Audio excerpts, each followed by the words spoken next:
Didukung oleh Sarung Al-Samsi. Kita awali informasi pertama pemirsa. Ratusan mahasiswa dari berbagai universitas di Jakarta sore tadi menggelar unjuk rasa di belakang gedung DPR Gerbang Pancasila Jakarta Pusat. Aksi unjuk rasa tersebut berakhir ricuh lantaran polisi menghadang mahasiswa yang ingin masuk ke gedung DPR.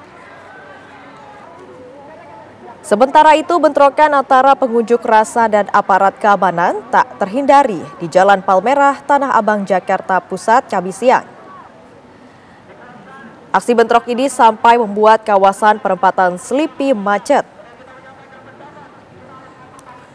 Aksi massa ratusan mahasiswa yang semula berjalan damai akhirnya berujung ricuh.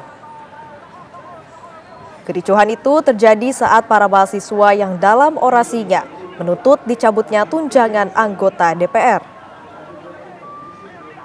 Para mahasiswa ingin masuk ke dalam gedung DPR untuk menemui anggota dewan, dihadang aparat kepolisian.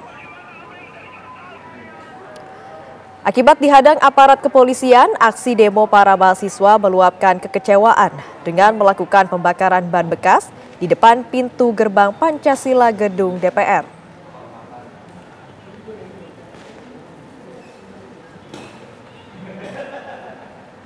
Sementara itu pemirsa, sejumlah anggota BRIMOB melakukan penyisiran terhadap keberadaan massa aksi unjuk rasa yang dinilai mengganggu ketertiban umum.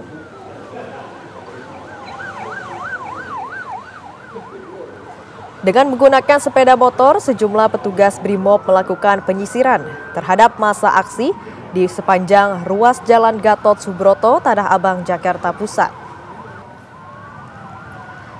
Kedatangan petugas justru disambut dengan lemparan batu dari sekelompok massa. Petugas akhirnya terpaksa melepaskan tembakan gas air mata yang membuat massa aksi lari berhamburan.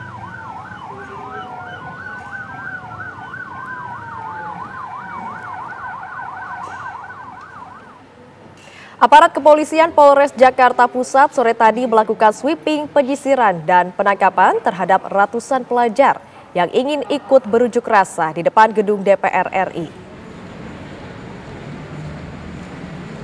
Kamis sore, kepolisian Polres Jakarta Pusat mendatangi stasiun Palmerah, Jakarta Pusat. Polisi mencari pelajar yang sedang siap-siap melakukan aksi di depan gedung DPR RI. Polisi memeriksa isi tas pelajar yang ditemui di stasiun Palmerah.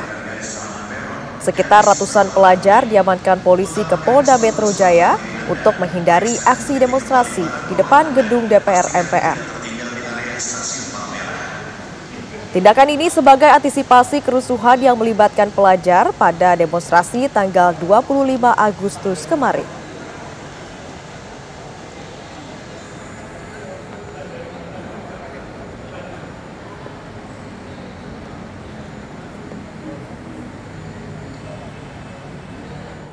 Aksi unjuk rasa berakhir ricuh di sejumlah titik di Jakarta. Hingga malam hari ini, polisi mengamankan sekitar 1.000 pelajar yang diduga terlibat dalam aksi anarkis tersebut.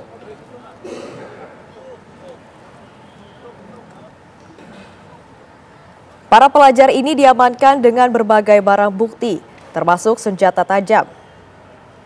Sekitar 1.000 pelajar ditangkap di beberapa lokasi terpisah, dan setelah diduga terlibat dalam kerusuhan pasca unjuk rasa. Sebagian besar pelajar masih mengenakan seragam sekolah lengkap, seperti putih abu-abu, seragam pramuka, dan berbagai atribut sekolah lainnya. Saat ini pihak kepolisian tengah memintai keterangan dari para pelajar untuk mengetahui kronologi lengkap kejadian serta mendalami motif di balik aksi anarkis tersebut.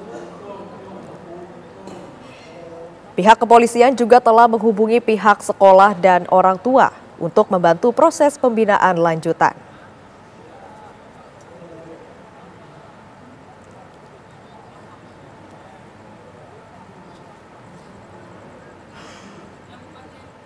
Dampak aksi demonstrasi yang berlangsung hari ini membuat perjalanan kereta api komuter lain di Jakarta terganggu.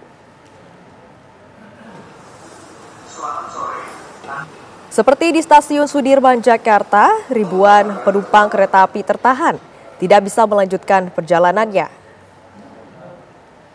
Area stasiun tampak ramai lantaran jalur menuju Serpong, Parung Panjang, dan Rangkas Bitung ditutup imbas aksi demonstrasi yang ricuh.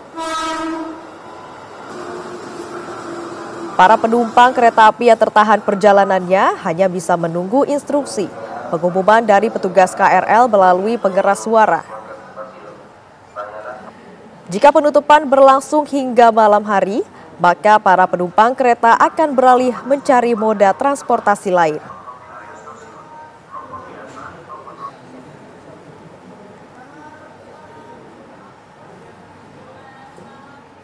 Dan pemirsa, bagaimana perkembangan situasi terkini pasca unjuk rasa di sekitar DPR Senayan, Jakarta? Kita akan menanyakan langsung pada reporter Haidar Faisal yang sudah berada di lokasi. Selamat malam Faisal, apakah masih ada massa yang melakukan aksi unjuk rasa malam hari ini? Silakan. Oke, baik Feli dan juga pemirsa, untuk aksi demonstrasi yang dilakukan oleh elemen masyarakat dan juga mahasiswa di gedung DPR RI yang untuk menuntut dibubarkannya DPR RI serta juga memprotes adanya penambahan insentif bagi anggota-anggota DPR ini sudah berakhir. Setidaknya itu yang kami pantau secara langsung di area sekitar gedung DPR, tepatnya di belakang gerbang gedung DPR di Jalan Glora, antara Jalan Glora dan juga Jalan Asia Afrika.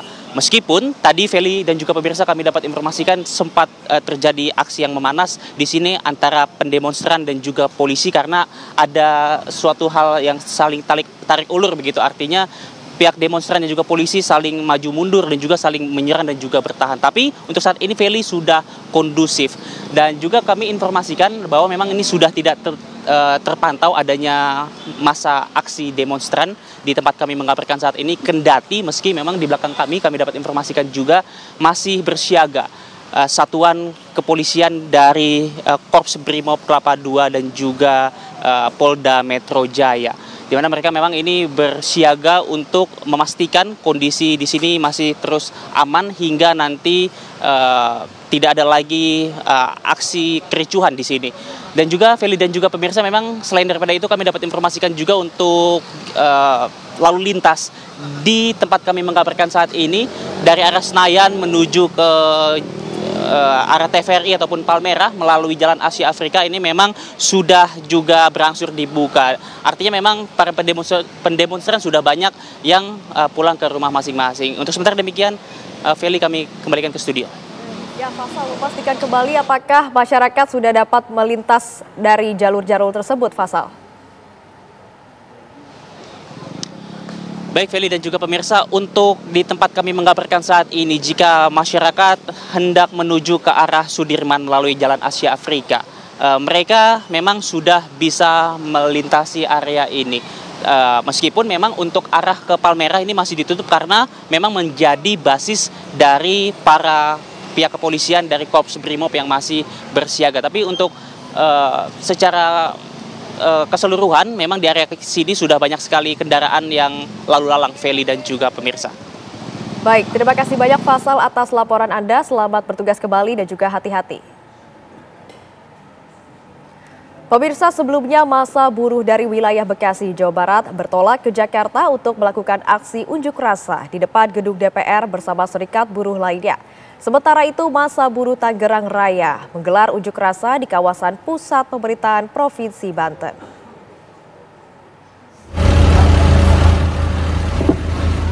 Massa buruh dari sejumlah kawasan di Kabupaten Bekasi, Jawa Barat pagi tadi berkumpul di kawasan industri MM 2100 Cikarang Barat untuk bersama-sama bertolak ke Jakarta untuk bergabung dengan massa aksi unjuk rasa buruh lainnya dari wilayah Jabodetabek di depan gedung DPR Jakarta. Massa buruh ini membawa sejumlah tuntutan, di antaranya penghapusan outsourcing, menolak upah murah, pembentukan Satgas PHK, serta meminta mensahkan rancangan undang-undang ketenagakerjaan tanpa Omnibus Law. Pemberangkatan rombongan massa buruh dari Bekasi menuju gedung DPR ini mendapatkan pengawalan ketat dari pihak kepolisian. Selamat bertugas.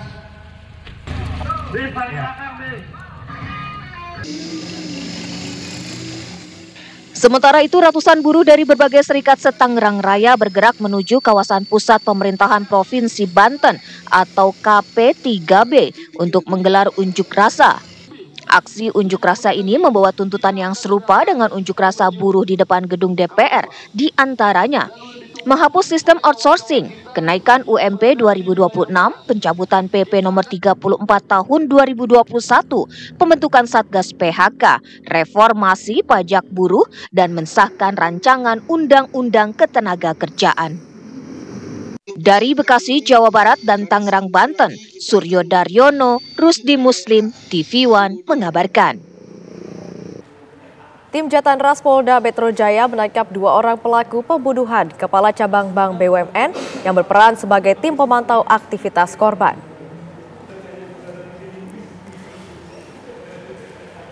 Inilah video detik-detik penangkapan tersangka berinisial E dan W, pelaku penculikan dan pembunuhan terhadap Muhammad Ilham Pradipta di Cempaka Putih, Jakarta Pusat.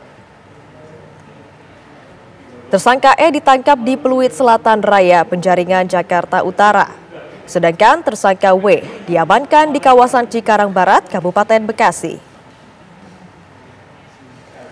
Hasil pemeriksaan intensif di Subdit Jatanras Polda Metro Jaya, kedua tersangka berperan sebagai tim pemantau aktivitas keseharian korban.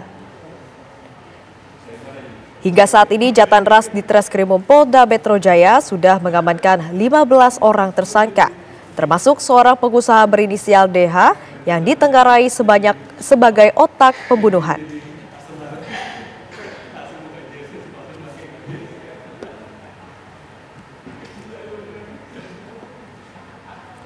Di Reskrimum Polda Metro Jaya menangkap 15 orang yang diduga terlibat dalam penculikan dan pembunuhan Kepala Cabang BRI Muhammad Ilham Pradipta. Polisi membagi penyidikan 15 tersangka penculikan dan pembunuhan ke dalam 4 klaster.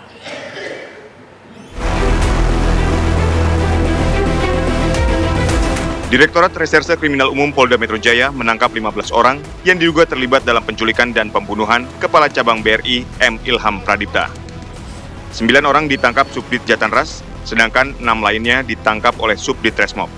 Polisi menyebut peran masing-masing tersangka masih dalam penyelidikan. Para pelaku ditangkap di sejumlah lokasi berbeda, yaitu di Jakarta, Bekasi, Solo, Semarang, dan Nusa Tenggara Timur. Ada 15 orang yang diamankan. 15 orang yang diamankan, ya. 6 orang diantaranya itu diamankan oleh rekan-rekan dari Subdit Resmob, kemudian 9 orang lainnya itu yang mengamankan adalah Subdit Jatanras. Jadi mohon waktu terhadap 15 orang ini masih terus dilakukan pendalaman.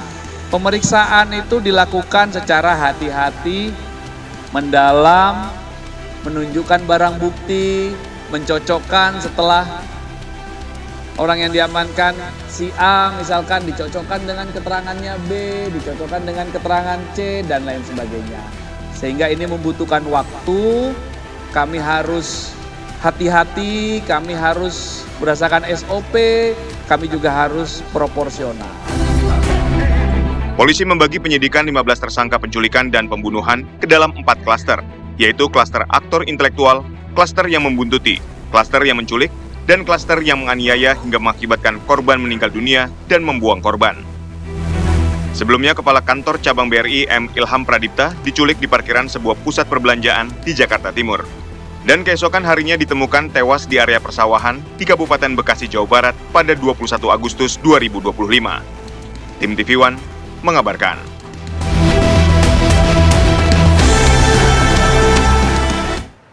Beralih ke kabar lainnya, pemirsa, sidang lanjutan dugaan pemerasan dan tindak pidana pencucian uang dengan terdakwa Nikita Mirzani hari ini digelar kembali di Pengadilan Negeri Jakarta Selatan. Nikita Mirzani memasuki ruang sidang dari tahanannya, didampingi oleh kuasa hukum.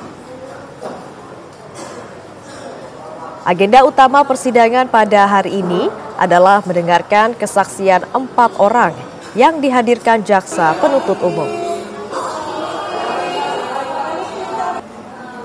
Salah satu saksi merupakan pengusaha skincare produk perawatan kulit asal Palembang, Melvina Husianti, yang hadir di persidangan setelah mangkir 2 kali sebelumnya. 3 saksi lainnya adalah saksi ahli yang juga dihadirkan oleh jaksa penuntut umum.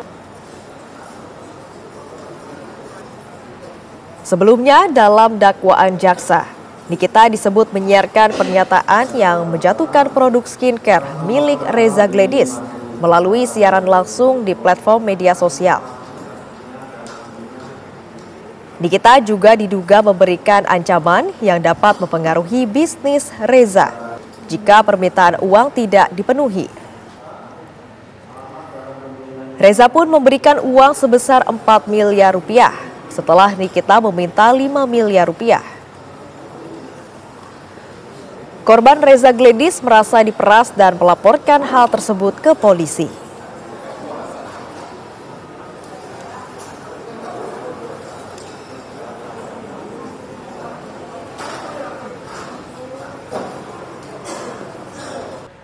Anda kembali menyaksikan kabar utama. Mantan Gubernur Jawa Barat Ridwan Kamil memenuhi panggilan penyidik Bareskrim Polri terkait kasus dugaan pencemaran nama baik dirinya. Ridwan Kamil yang berstatus sebagai pelapor tiba di gedung Bareskrim Polri pada pukul 3 sore waktu Indonesia Barat, didampingi oleh kuasa hukumnya. Saat tiba, mantan Gubernur Jawa Barat ini tidak banyak berkomentar dan langsung bergegas untuk memasuki gedung Bareskrim. Rencananya penyidik akan memperdalam laporan RK pada 11 April dalam kasus dugaan pencemaran nama baik dengan terlapor Lisa Mariana. Sebelumnya, selebgram ini mengklaim bahwa anaknya merupakan hasil hubungannya dengan Ridwan Kamil. Meskipun kemudian hasil tes DNA menunjukkan tidak adanya hubungan antara Ridwan Kamil dengan anak Lisa Mariana. Penyidik juga berencana untuk memeriksa dan mengambil keterangan dari terlapor yakni Lisa Mariana.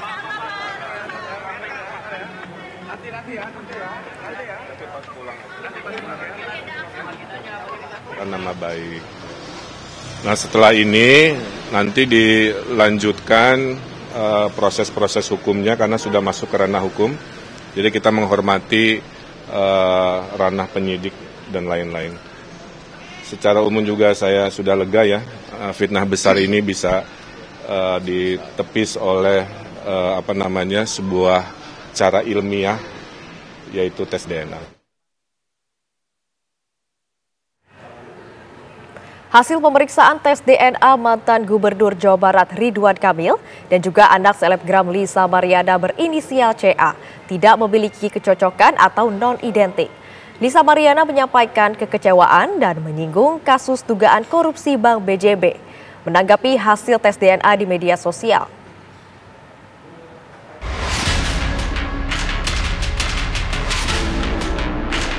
Bareskrim Polri mengumumkan hasil tes genetik atau DNA mantan Gubernur Jawa Barat Ridwan Kamil, Lisa Mariana dan anak Lisa berinisial CA pada Rabu pekan lalu.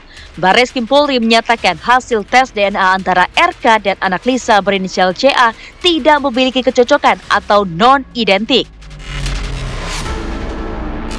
Bahwa pada tanggal 20 Agustus 2025, yaitu hari ini, Biro Labdokes Pusdokes Polri telah menyerahkan hasil pemeriksaan DNA kepada penyidik dengan hasil bahwa saudara RK dan anak saudari LM berinisial CA tidak memiliki kecocokan DNA atau non-identik.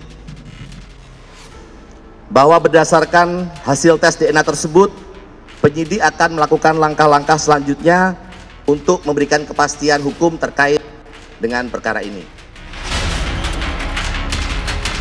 Lisa Mariana menyampaikan kekecewaan di media sosial soal hasil tes DNA Ridwan Kamil dengan anaknya dan menyinggung kasus dugaan korupsi Bank BJB.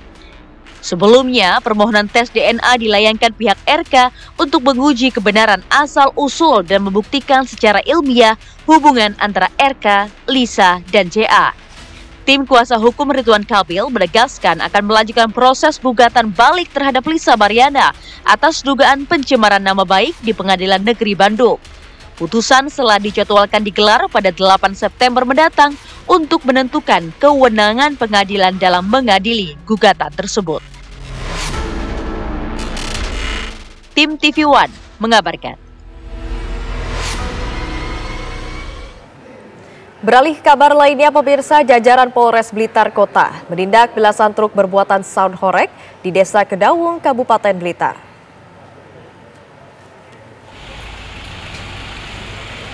Beginilah suasana saat polisi menertibkan iring-iringan belasan truk berbuatan sound horeg yang diketahui tidak memiliki izin dari Polres Blitar Kota. Kegiatan Karnaval sound horeg ini dianggap melanggar surat edaran bersama Gubernur Jawa Timur, Pangdam 5 Brawijaya, dan Kapolda Jatim tentang penggunaan sound berdaya tinggi di Jawa Timur. Tak hanya tidak berizin dalam melakukan kegiatannya, polisi juga menemukan sejumlah pengendara truk yang tidak memiliki SIM, kendaraan tidak layak, hingga indikasi penggunaan minuman keras. Belasan truk ini pun digiring ke Mapolres Blitar Kota untuk kemudian diminta membongkar muatan sound system. Sementara pengendara truk diharuskan melakukan tes urin.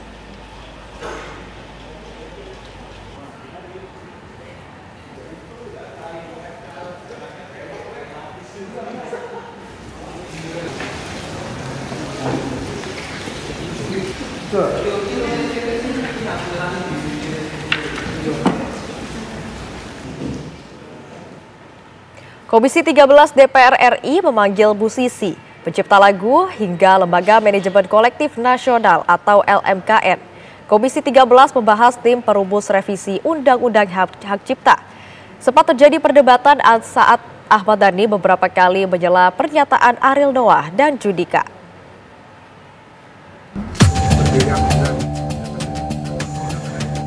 Komisi 13 DPR RI mengundang musisi, pencipta lagu, hingga Lembaga Manajemen Kolektif Nasional atau LMKN. Langkah ini dilakukan untuk memetakan masalah royalti musik yang belakangan menjadi polemik antara pelaku usaha dan para musisi. Komisi 13 mendorong penarikan royalti terpusat di LMKN dan diaudit secara menyeluruh agar pengelolaan dana bisa transparan dan dapat dipertanggungjawabkan. Selama ini, pelaku usaha seperti restoran, kafe, dan hotel mengaku dibebani tarif yang dianggap tidak jelas. Sementara di sisi lain, para musisi merasa tidak mendapatkan hak yang adil atas karya mereka. Sempat terjadi perdebatan saat Ahmad Dhani beberapa kali menyela pernyataan Ariel Noah dan Judika. Yang perlu izin itu, apakah yang bayarannya gede aja atau semuanya? Karena kalau di undang-undang kan semuanya nggak ada klasifikasi itu, gitu. Semua penyanyi, semua yang membawakan. Gitu. I think kita perlu lebih jelas mungkin di sini, dibantu oleh teman-teman semua. Kira-kira sementara segitu dulu. Pak Ketua, bisa saya jawab sebagai DPR? Nggak perlu jawab, ini kita belanja masalah. Oh iya, iya. Ini bukan forum berbalas pantun. Ya kemarin tapi udah diomongin itu. Ya nggak apa. Ini tadi kan juga View juga menyampaikan hal yang sama. Jadi ini untuk mempertegas kita. Kalau nggak saya WA aja dah. Menurut saya pencipta lagu itu kan ketika lagunya dibawakan dia mendapatkan haknya, itu yang paling utama. Caranya seperti apa, itu gunanya kita berkumpul. Kurang enaknya gimana? Kenapa? Mas Dhani, saya ingatkan, saya pimpinan di sini. Ya. Nanti sekali lagi kami berhak juga untuk mengeluarkan jenengan dari forum. Dalam rapat bersama Komisi 13, Badan Legislasi dan Perwakilan Musisi sepakat membentuk tim perumus yang akan menyusun draft undang-undang baru. Pembahasan revisi Undang-Undang Hak Cipta ini rampung dalam waktu dekat, paling lambat 2 bulan. Regulasi ini diharapkan memberikan kepastian hukum, keadilan, dan transparansi dalam industri musik nasional. Dari Jakarta, Kesia Butar-Butar, TV One mengabarkan. Terima kasih Anda masih menyaksikan kabar utama. Menteri Koordinator Bidang Hukum, HAM, Imigrasi, dan Pemasyarakatan Yusril Iza Mahendra mengatakan belum ada sikap dari Presiden soal pemberian amnesti kepada Wamenaker Immanuel Ebenezer. Sementara penyidik KPK melakukan penggeledahan rumah dinas milik mantan Wamenaker Immanuel Ebenezer di Jalan Pancoran Indah 5 nomor 1 Pancoran, Jakarta Selatan. Ebenezer alias Noel di Jalan Pancoran Indah 5 nomor 1 Pancoran, Jakarta Selatan. Dalam penggeledahan yang dilakukan KPK, penyidik mengamankan sejumlah barang elektronik berupa 4 buah handphone dan 1 unit kendaraan mobil jenis Alphard hitam. Dan hari ini tim melakukan penggeledahan di salah satu rumah di wilayah Pancoran, ya, yaitu rumah saudara IEG. Ya. Dari penggeledahan itu, tim mengamankan sejumlah barang bukti elektronik dan juga aset dalam bentuk kendaraan bermotor roda 4. Dan hari ini juga langsung dibawa oleh penyidik ke K4. Sementara itu, Menteri Koordinator Bidang Hukum HAM, Imigrasi dan Pemasyarakatan Yusril Iza Mahendra mengatakan, sampai saat ini belum ada sikap resmi dari pemerintah maupun presiden soal pemberian amnesti kepada Wamenaker Immanuel Ebenezer. Menurut Yusril, amnesti berbeda dengan gerasi. Jika gerasi dimohonkan oleh terpidana kepada presiden, maka amnesti justru merupakan inisiatif presiden sendiri, bukan diajukan oleh pihak manapun. Pak Nul, sampai hari ini tidak ada pengajuan amnesti kepada pemerintah. Dan seperti kita ketahui, amnesti itu beda dengan gerasi. Kalau gerasi itu dimohon kepada presiden. Kalau amnesti itu bukan dimohon. Amnesti itu adalah inisiatif dari presiden sendiri. Dan sampai hari ini Pak Presiden kita tidak ada inisiatif untuk memberikan amnesti kepada Pak Nul. Dan seperti kita ketahui bahwa Presiden bahkan telah mengeluarkan keputusan Presiden memberhentikan beliau sebagai Wakil Menteri. Dan itu pertanda bahwa Presiden mempersilahkan kepada aparat penegak hukum untuk mengambil satu langkah hukum kepada Pak Nul yang sesuai dengan ketentuan-ketentuan hukum yang berlaku, dan sampai hari ini itu tidak ada proses atau pembahasan untuk memberikan amnesti kepada beliau. Yusril juga mengingatkan pemberhentian Immanuel Ebenezer dari jabatannya sebagai Wakil Menteri Ketenagakerjaan akan memberikan ruang penuh kepada KPK untuk melakukan seluruh proses hukum. Dari Bandung, Jawa Barat, Cepi Kurnia, TV One mengabarkan.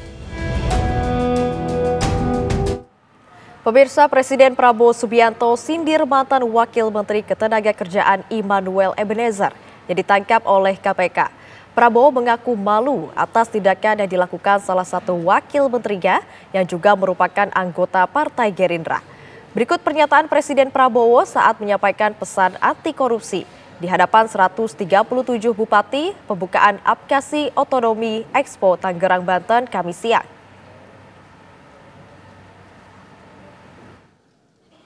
Tapi dia anggota, dia belum kader.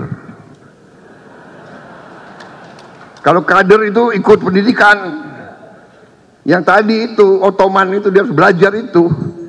Aduh, dia nggak keburu ikut kaderisasi. Tapi tetap saya agak malu saya.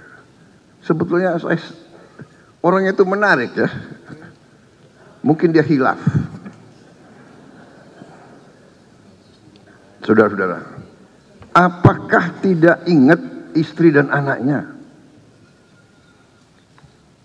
Kalau tangannya diborgel pakai baju oranye, apa tidak ingat anak dan istrinya? Saudara-saudara sudah dengar saya pidato berapa kali? Ya kan? Dari sebelum saya dilantik, sesudah dilantik, pada saat dilantik, terus saya ingatkan. Semua lembaga, bersihkan dirimu sebelum kau akan dibersihkan. Dan kau akan dibersihkan pasti. Menteri Dalam Negeri Tito Karnavian meminta pemerintah daerah aktif berkolaborasi dengan Kamar Dagang dan Industri Kadin Indonesia.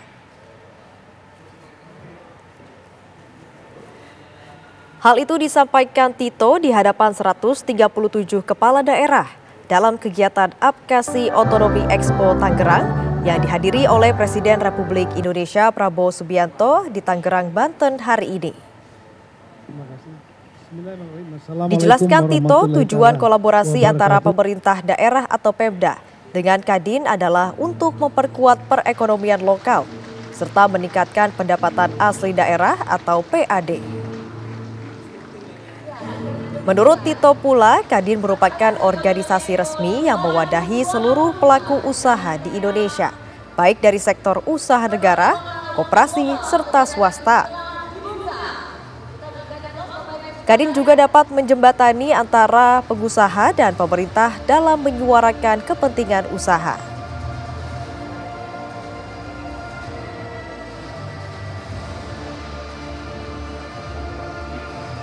Untuk itu yang perlu dilakukan adalah mengundang swasta, Pak. Kami kemarin datang bersama dengan dengan Kadin, Bapak. Pak Anindya, kami gandeng karena punya jaringan, Pak. Punya jaringan dengan seluruh provinsinya, Kadin provinsi dan sekaligus rakor nasional Kadin kemarin di Sulawesi Tenggara. Dan kami juga mengisi di situ, mempertemukan dengan kepala daerah. Jadi saya sampaikan kepada daerah, nggak semua kepala daerah memiliki insting bisnis, Bapak, entrepreneurship. Jadi saya sampaikan, udah duduk saja, biarkan mereka yang bicara.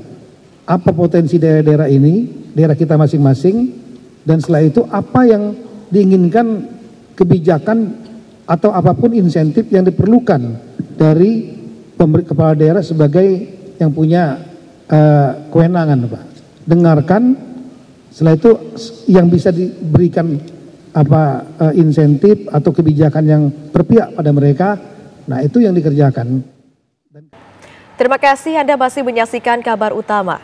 Pemirsa, perahu yang membawa pasien lansia menderita sesak nafas mogok selama 1 jam di tengah laut Kabupaten Tanggamus, Lampung. Perahu kayu tersebut ombang-ambing akibat kipas pendorong yang lepas. Beruntung petugas kepolisian sedang melintas langsung menarik perahu kayu dan membawa pasien ke rumah sakit.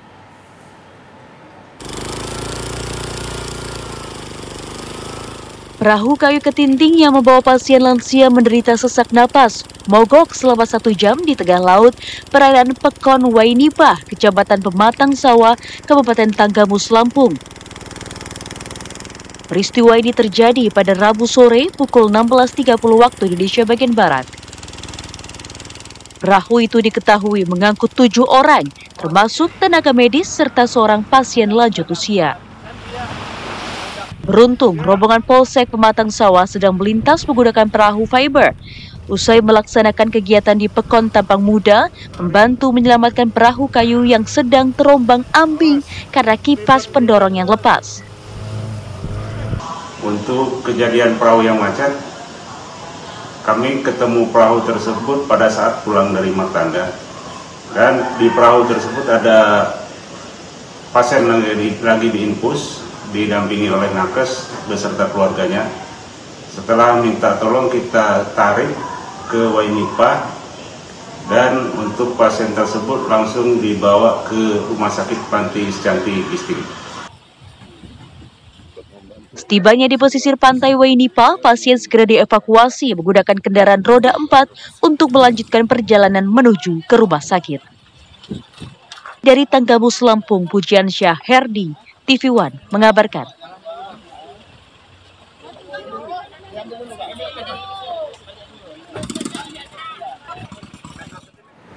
Pemirsa, beragam berita menarik yang terjadi hari ini telah kami siapkan untuk Anda dalam kabar berikut ini.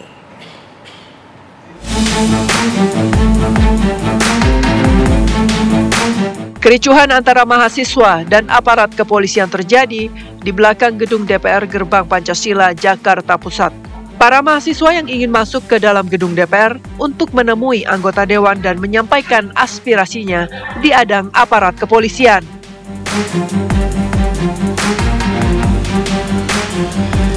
Tim Jatanras Polda Metro Jaya berhasil menangkap 2 orang pelaku pembunuhan kepala cabang Bank BUMN yang berperan sebagai tim pemantau aktivitas korban.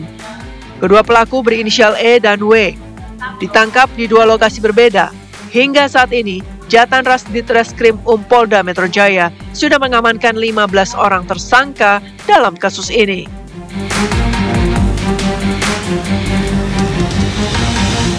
Presiden Prabowo Subianto menyindir mantan Wakil Menteri Ketenagakerjaan Immanuel Ebenezer yang ditangkap oleh KPK. Presiden mengaku malu atas tindakan salah satu pembantunya tersebut yang juga anggota Partai Gerindra. Pemirsa, informasi tadi sekaligus menutup perjumpaan kita pada malam hari ini. Sesaat lagi Anda akan menyaksikan program Kabar Hari Ini bersama Prita Zega. Saya Felicia Melinda mewakili kru yang bertugas pamit undur diri. Terima kasih, selamat malam, sampai jumpa.